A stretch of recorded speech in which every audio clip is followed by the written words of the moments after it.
Good evening, my Real News Midday TV family. Welcome back to the channel for another news update. And in the news this evening, 3 men shot dead in Central Village. 3 men were shot dead in Central Village, St Catherine on Wednesday night. The deceased, all residents of Central Village, have been identified as 20-year-old Matthew Smith, also known as the Cool J, of the Thomas Lane section of the community, Giovanni Ferguson, also known as the Gio, of McBride Hill, and the Jaheim Ferguson, also known as the GJ, also of McBride Hill. Reports are that about 9:45 p.m., residents of McBride Hill reportedly heard a series of explosions. At the end of the gunfire, the lifeless bodies of the 3 young men were discovered and the police alerted. Upon their arrival, the police found the body of Smith outside a dwelling house, seated with gunshot wounds to his face and upper body. Jaheim Ferguson's body was seen inside the house, lying on its back with gunshot wounds to the chest and head, while Giovanni Ferguson's body was discovered in another room inside the house, lying on its side with gunshot wounds to his body. It is understood that initial investigations by the police suggested that the deceased men were involved in a shootout. The investigations are ongoing. MOCA agents raid St Cath Municipal Corporation. The major organized crime and anti-corruption agency raided the St Cath Municipal Corporation offices Thursday morning as part of a major fraud investigation. The parish council was the last of 17 locations raided by MOCA, according to Director of Communications at MOCA, Major Basil Jarrett. We're currently here at the St Catherine Municipal Corporation executing a search warrant in connection to an ongoing investigation into allegations of impropriety at the parish council.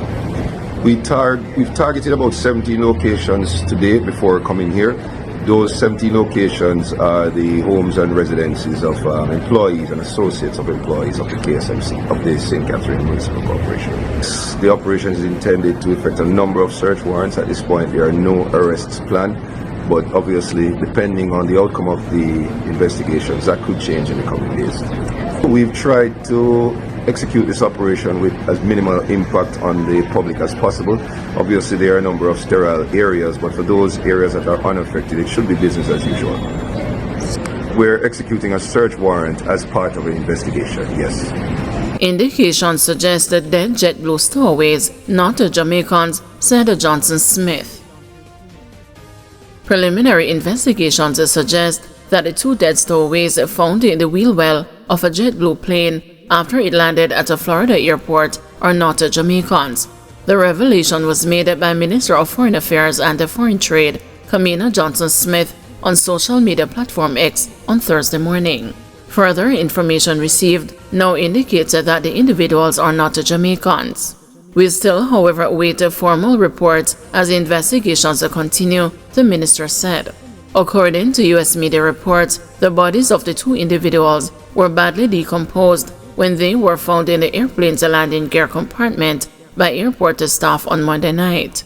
The bodies were discovered during a post-flight maintenance inspection after it operated as Flight 1801 from John F. Kennedy International Airport in New York to Fort Lauderdale Hollywood International Airport. The flight had departed Jamaica earlier in the day, leading speculation that the deceased were Jamaicans. St. Ann farmer dies after tree reportedly falls on him. The St. Ann police are investigating a case of death by misadventure after a tree reportedly fell on a resident of the parish on Wednesday. Dead is 45-year-old farmer Richard Johnson of Walkerswood District, St. Ann. Police reports state that about 2:45 p.m., Johnson was caught in a tree in the cottage neighborhood in the parish when it fell on him, severely injuring him.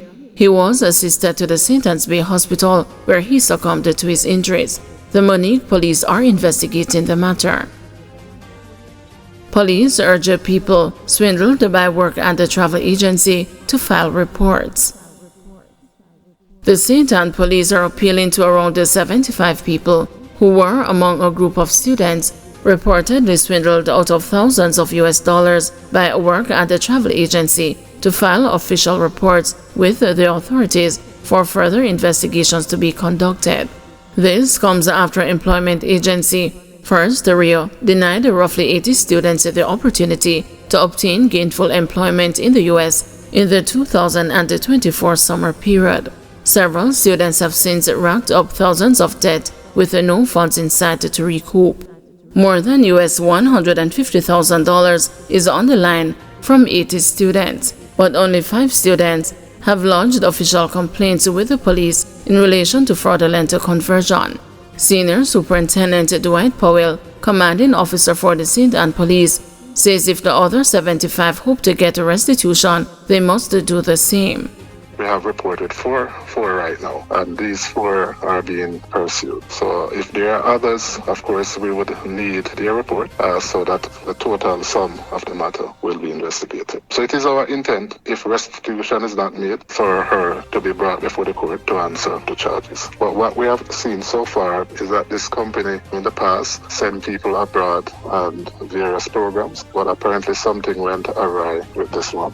We have made several inquiries to the location. The premises is now closed. The accused in this matter, we are making effort for her to come in to us. That is a part of our probe. That's a part of our probe. So we are doing everything humanly possible to bring this matter to resolution. And in fact, with what we have so far, we are in a position to draw arrest warrant, and we have arrest warrant in place. 3 remanded in relation to St. Elizabeth businessman's murder. The 3 men charged with the murder of businessman Agri Atkinson in St. Elizabeth on October 19 last year were remanded when they appeared in the St. Elizabeth Parish Court on Wednesday.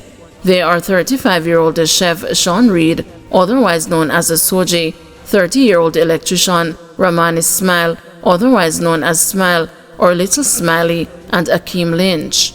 They are facing charges of possession of a prohibited weapon, illegal possession of ammunition, robbery with aggravation, and a conspiracy to commit murder. The court was told that the case file was incomplete and that the men did not have legal representation. It was requested that the trio should inform the court whether they have secured legal representation or required legal aid assistance. They are expected back in court on February 12. St. Mary man facing gun charges after allegedly shooting at a construction worker. A St. Mary resident who shot at a man during an argument in Richmond on Wednesday night is facing several gun-related offenses. The 36-year-old suspect was arrested after he surrendered to police. During a subsequent search of his premises, the police seized a black and a silver 9mm Taurus firearm with a magazine containing 2 rounds and 1 additional cartridge in the chamber. The gun was hidden at the base of a tree. It is reported that about 10:50 p.m., the suspect and a 27-year-old construction worker were at a bar in Zion Hill when they got into an argument. The suspect reportedly left and later returned with a firearm, discharging 2 rounds in the other man's direction. The intended target escaped unharmed and reported the matter to the police. A 9mm spent casing was recovered at the scene. Fire at the Turtle Beach Towers in St. Ann. Personnel from the Jamaica Fire Brigade have extinguished the fire which broke out on the 10th floor at the Turtle Beach Towers in Outerill, St. Ann. The fire reportedly started shortly before 11 o'clock and was quickly brought under control. It's not clear what caused the blaze at the apartment building or the extent of the damage. PNP caretaker for Hanover Eastern calls for repair of collapsed Woodsville Bridge. People's National Party caretaker for Hanover Eastern, Andrea Perkins, is calling for the urgent repair of the collapsed Woodsville Bridge, which she says has been a critical issue since its complete failure in April 2023. Perkins, in a statement on Wednesday, said that she has written Robert Morgan, Minister without a portfolio in the Ministry of Economic Growth and Job Creation, highlighting the dire need for immediate reconstruction of the bridge. She said the financial scope of the project is beyond the capacity of the Hanover Municipal Corporation and requires the government direct involvement.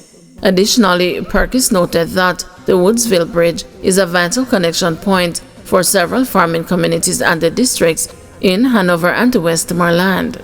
It is also part of the main access route to Mayfield Falls, one of Jamaica's premier tourist attractions.